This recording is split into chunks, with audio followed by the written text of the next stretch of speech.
welcome back to the press box. Another 2-week absence for us, but we've been busy with covering high school stuff. It's pretty much been our lives for the past 2 weeks, with all the playoff coverage and everything like that. But you know, we got to jump into the Bruins because pretty big game last night. But the Bruins kind of laid a pretty big egg on home ice in Game 7, and it just wasn't good. Yeah, Bruins Game 7, obviously they lose 4-1. St. Louis gets their first Stanley Cup victory in history in 50 years. So congratulations to the Blues. Yeah, it was super disappointing. You know, if you're a Bruins fan, I mean, you know, when we talked about this 2 weeks ago, neither one of us thought this would go 7. No way. I think we said 5 or 6 games, something like that. Yeah, I mean, like Boston was riding so much momentum off that Eastern Conference Championship win, sweeping Carolina. I think we just figured they were just going to run through St. Louis. But you know, goaltending is a big part of these series, and you know, obviously, you know, Jordan Binnington, you know, he laid a couple big eggs in the finals. I mean, the Bruins put up a 5 spot in him in one game, and seven in Game 6. But I mean, he played the game of his life last night. Yeah, he was a hell of a goalie, and I think he's a rookie goalie too. He is. This is his first season, and he set the record in the Stanley Cup Finals for most saves, I think, in Game 7 or something like that, by a rookie goalie. Yes, by a rookie goaltender. He, you know, obviously St. Louis, you know, they beat Winnipeg in 6, they beat Dallas in 7, they beat San Jose in 6 in the Western Finals, and then they beat Boston in 7. So he got 16 wins, and it's the most ever by a rookie goaltender in the playoffs, which is, you know, and he's joining some pretty elite company in something like that. But, you know, I think you could feel, obviously, like early on, Binnington, I mean, he was just, you know, playing out of his pads. I mean, like the Bruins were throwing everything at the net. I mean, wraparounds, wristers, slap shots. I mean, they were trying to hit him from every single angle. And he made some unbelievable saves. And make no mistake about it, the Bruins, they dominated that first period. They outshot them by 13 goals throughout the whole game, 33-20. And we were talking about this earlier, the with 8 seconds to go in the first period when they gave up that goal, and you're just like, really? Yeah. Really? You have to give up a goal with 8 seconds left, and Marchand, you said, was coming off the change, and the line change, and it was just like, bang, bang, here it is. And it's just like, it's not their night. Marchand, he picked, I mean, he's going to think about that for a long, long time. I mean, he picked the wrong time to peel off for that line change. I mean, and you know, and him peeling off that, I mean, all of a sudden, like the Blues, they've got numbers going down the ice, and I think Rask was just kind of caught back on his heels there a little bit, and they pump in that second goal with 7.9 seconds to go. I mean, obviously we weren't there, but you could feel the air go out of that building when he hit that goal. Big gut punch. I mean, like, because to dominate the way they dominated in the first period, you can live being down 1 goal. Yeah. Down 2 goals late with a gut punch like that was tough to come back from, and they didn't. No. Bennington was definitely the answer, the kryptonite for the Bruins, so to speak, last night. Yeah. But you know, even though we're Bruins fans and a lot, you know, in New England's big Bruins fans, but if you're a fan of sports, it is nice. I would rather lose to the Blues, who just won their first Stanley Cup, as opposed to somebody that, you know, I don't really like. You know, I don't really watch a lot of hockey, but you know, it would have been sucked to see like the Bruins lose to the Maple Leafs in like the first round. That's true. You know, I'd rather lose in 7 games in the Stanley Cup Final. I mean, you think about that. The Bruins could have easily lost in 7 to the Maple Leafs, and then they go back and they dominate the next 2 series really against. I mean, like, you know, Columbus, they only won that series in 6, but Boston handily handled that series. You know, and Carolina, obviously they swept them too. And the other storyline was, I think her name's Layla, who has the immune deficiency disorder or something like that. And the Blues basically brought her to Game 7 and put her up in the suites and everything because, you know, she's fighting this really bad illness. You know, it's nice to see her celebrate on the ice with the fans. It's a nice sports story. Did they play that Gloria song? I don't know. I don't know. I wasn't watching. I don't know what that song is, but people have been talking about it like crazy, so I don't know. Yeah. Plus, the Blues were also at one point last in their division or something like that, and then came back. It's interesting because like they were last in their division, fired their coach, brought in a new coach, Barabee, and then changed goaltenders and went with Binnington. Yeah. So I mean, like, it was an unbelievable run. Like, you know, even the biggest Bruin fan, you know, will tip the cap to them. Like, you know, flip them off immediately after that, but we'll tip the cap. I mean, that, like, the Blues, they played a hell of a series, and obviously, you know, hockey is it's a cruel sport. It really can be a sport cool of momentum. It really is. I mean, you know, Jay Bouwmeester, you know, gets that slap shot, and Ryan O'Reilly, who went on to win the Conn Smythe Trophy, he tips it in, and you know, gives them that early lead, and you know, and then the last 8.5 minutes of the game, they pump in goals 3 and 4, and you could just see Bruins fans just filing out. Yeah, like they had, you know, which is kind of Bush. You know what I mean? You're supposed to stick around. Like, you pay that kind of money. You pay that kind of money to see the Stanley Cup. People spending over $1,000 per ticket. If the Stanley Cup is in the building, like, and you got to respect the Blues for how hard they played. But anyway, that's neither here nor there. It was a great NHL final. I think a lot of people were. I mean, you think about it. I mean, Tampa Bay and Calgary, they were the 2 top seeds, and they got knocked out in the first round. This was a weird series. I mean, if you play this whole playoffs again 100 times, I don't think you get the Bruins Blues again. No. You know what I mean? So, but it turned out to be a hell of a series. Yeah, it was fun to watch. Yep. But now we're going to shift back down to the local scene where we've had a lot of teams come and go. We have one left. Searsport baseball team is in the Class D baseball state championship game this Saturday at 1 o'clock at St. Joe's down in Standish. They're playing Central Aroostook, the 1 seed from Class D North, which should be another good game. One of us will be there to cover that. You were at their regional final. We'll start there when they just basically manhandled Richmond. Yeah. Basically. Put it bluntly. Or as Charlie Spiegel said in my story, kicked the crap out of Richmond, quote unquote. Yeah, right. He said that, obviously Richmond beat them in the regional final last year. Richmond went on to win the state championship. They'd been thinking about this game for a full calendar year, and I'll tell you, all the emotion for Searsport was all over that diamond. I mean, they jumped out to an early 3-0 lead, really with the benefit of only 1 hit. A couple errors and things like that helped some runs come in. But that team was just clicking on all cylinders. And Spiegel, he threw like 92 pitches. 92 pitches in a 5-inning. It's a lot of pitches. 5-inning game, but he got under the number enough that he's still going to be able to probably go the whole way on Saturday, unless it goes to extras or they get his pitch count up really high. Yeah, because it's like 4 days rest he's going to have. But I've got a friend of mine who works up in Holton that actually covered the other game between Central Aroostook and Hodgdon. He said that the Central Aroostook #1 pitcher is spent. Oh, really? He's not going to be able. He may not be able. Maybe he'll be able to throw an inning or 2. I don't know. But pitch count wise, he's not going to be able to start, and they've kind of been riding that kid's arm all year. That's big. So I mean, you certainly aren't trying to predict anything, but with that kind of information in mind, I don't know if you know this, but Searsport Baseball champions, they go to Applebee's. So they might want to book their reservation at Applebee's. Don't stand in front of the Searsport baseball team in Applebee's. I'm telling you right now, it's big. That's big for them. We're going to Applebee's. That's my John Fry impression. Sorry. Hey, John. But really, Searsport's been the king of Class D for the past, this was their 4th regional championship? This is their fifth regional championship appearance in a row. They won 3 state championships in a row before Richmond won it last year, and now they've got a chance at a 4th state title in 5 years. That's impressive. Yeah, and obviously, they also had a three-peat either in the late 90s or the early 2000s as well. Obviously, different coach, different cast of characters back then. But this team, it feels like a I don't want to say team of destiny because that's kind of cliche, but it feels like they've been upset that Richmond got them so badly in that regional championship last year, and they're used to being in these kind of spots. And if you're a Searsport fan, I would definitely recommend going and catching that game at 1 o'clock in Standish. It's a nice field too. Beautiful field. It is a beautiful field. It never bums me out when I have to cover that. We don't know. We don't know who's going to be there. It might be me. It might be Zack. It might be both of us. Could be Ken. Actually, who knows? I mean, we have a lot of stuff going on Saturday. So especially now that it's going to rain and because it's Thursday, so it's got to rain whenever stuff's going on. So. Yeah, and we've got a lot of town Little League championships and things like that are going on. We gotta, we do the high school stuff a lot, but we got to give, the middle school kids and the youth kids some love as well, which we do our best to do here. So there's going to be a lot of events going on Saturday. So we don't know, but next week you guys can read Knox.VillageSoup and Waldo.VillageSoup.com for lots and lots of stories. I can promise you that. Yeah. Sorry, a little tongue-tied there.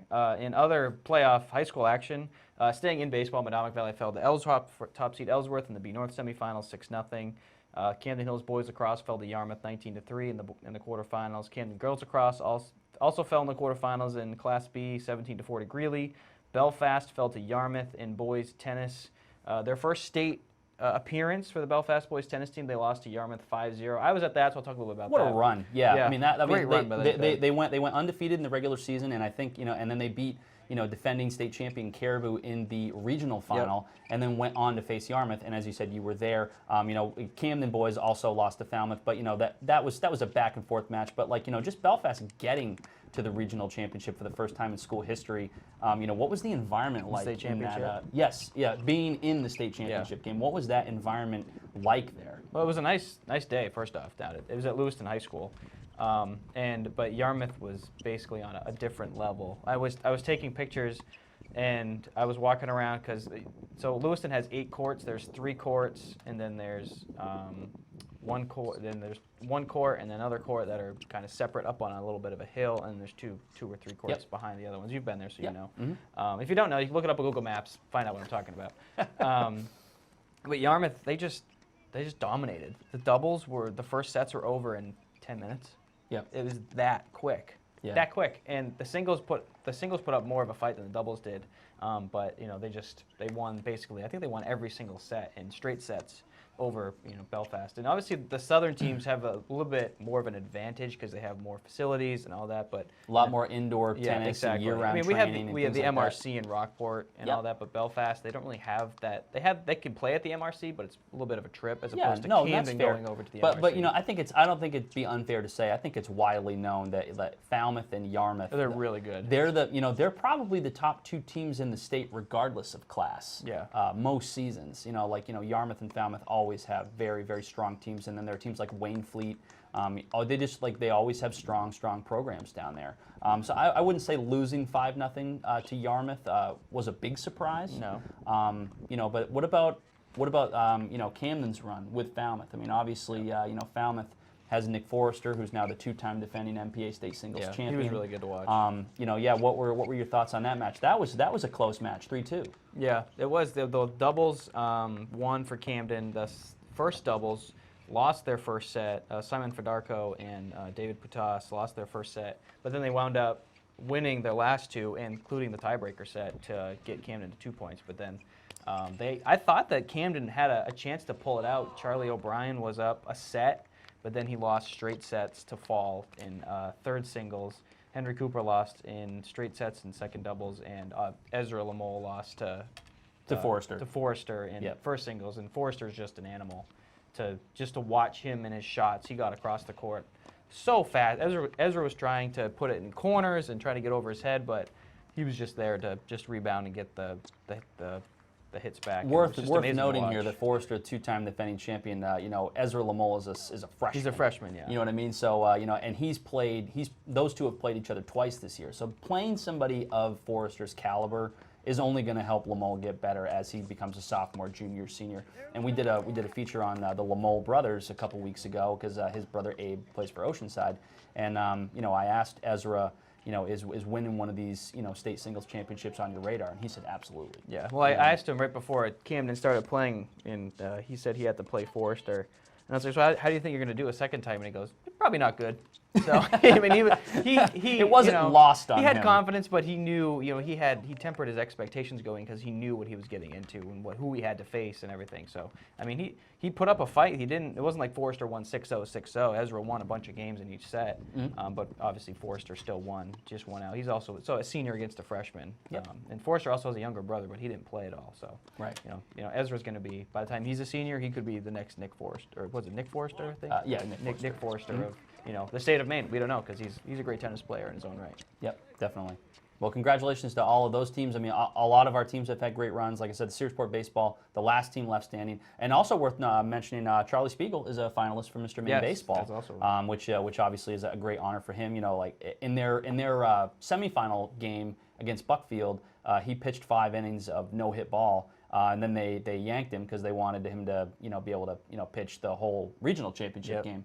But he's given up 1 unearned run in 2 starts in the playoffs, and he's gonna pitch again, obviously against Central Aroostook on Saturday. We should probably touch on the Madomic Oceanside softball game because we were both at that one, which was a heck of a game. Obviously, going in, these two teams have played each other 3 or 4 years in a row. This was the 4th year in a row they played in the quarterfinal. Yeah, it was just crazy. This was at Waldoboro this time. They kind of seemed to flip-flop back and forth as the 4 and 5 seeds, and obviously. No surprise here. It was a pitcher's duel between Addie Jamison and Chloe Jones, 2 of the best pitchers in probably Class B, going at it, and Madomic won 2-0 just off an error. It just came down to an error. Yeah. It was an error in right field. It was kind of clanked out of the right fielder's glove for Oceanside, and 2 runs came in on that play.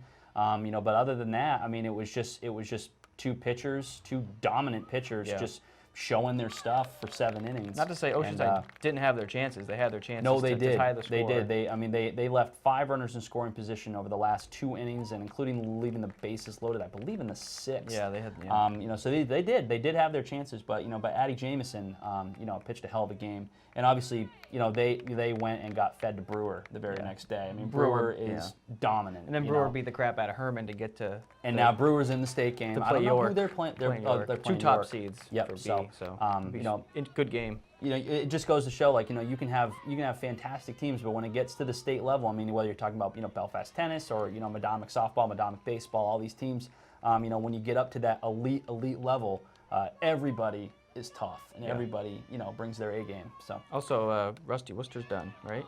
Yes. That was his last game. Yes, Rusty Worcester. I believe this was 19 years between Georges Valley and Oceanside softball. He won a couple titles with the Bucks and helped Oceanside win their first state championship in any sport in 2013. And he has just been he's been a fantastic coach, and he's a fantastic man actually. Also just in general.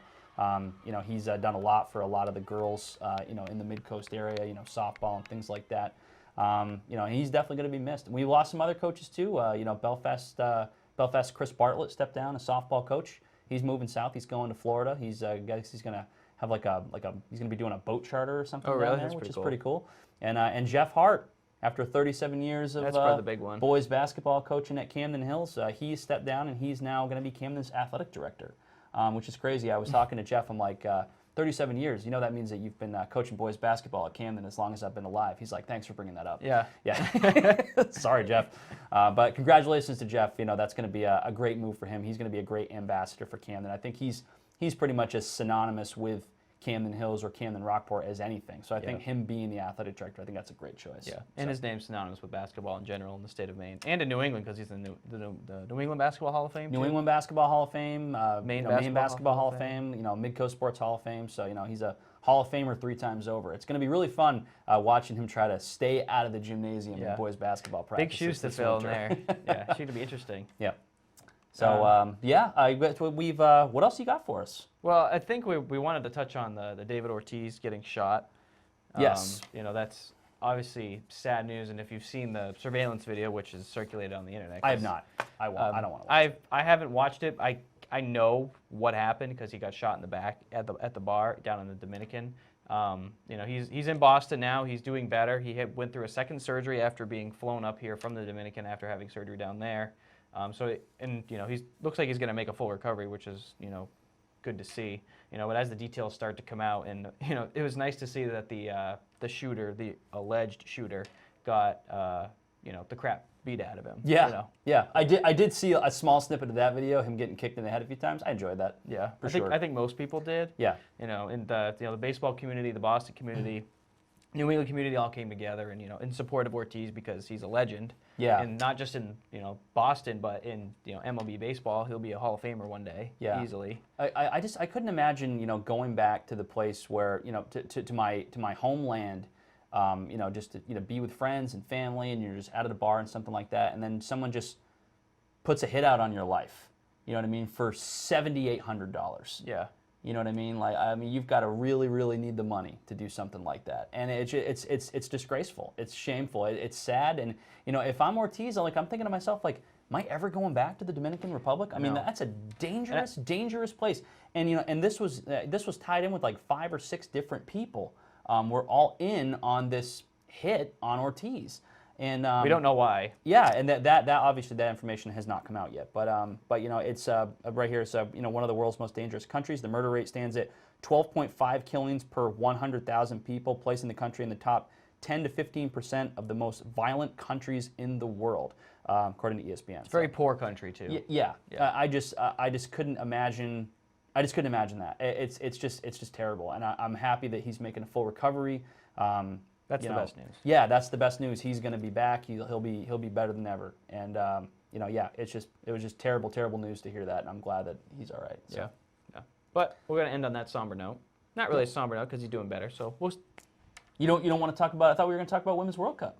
Oh yeah, I guess we can touch on that. Well, we could touch on a little bit. I guess the one thing I wanted to touch on with the World Cup was the USA in women's soccer is just lights out every time they play. They've won 3 World Cups over the course of I don't know how many years. You know what they've won. Does Brandy They won Chastain last still year. play They for won them? 4 years ago. I don't know. I'm kidding. My sister would know. She's a huge Women's World Cup fan. Well, But your sister's anyway, watching this. She's calling you an idiot for they not knowing beat that. Thailand 13-0, and they got a lot of flack for celebrating every goal. You know, it's just like, really? Yeah. Like, I why? don't know. I think we're getting super sensitive about that issue. But people brought up the good question. This was a men's team. Would it really be a thing? No. Yeah, remember the Dream Team in 2000 when they were beating Croatia by like 80 points? Was anybody Yeah. saying anything about that then? It was also a different time. Yeah, no, it was. It was definitely a different time. But like this. Let them celebrate. You're at the height of your athletic careers. You know what I mean? Like, who do they beat? Thailand. Thailand. You know, I didn't even know Thailand had a soccer team. I'm sure those are the best players in Thailand. You know, congratulations. But what was it? Was it kind of Bush League? I suppose it was. But you know what? Instead of like whining and crying about it, I got a better idea. Why don't you just try to stop the goals from getting pumped in? Yeah, do your You know job. what I mean? It's like at the end of a football game. Like, what's more demoralizing, having somebody like punch in one last touchdown, or have them like kneeling? You know what I mean? Because they feel so bad for you. Yeah. You know what I mean? Is that what they wanted? Like, I don't know.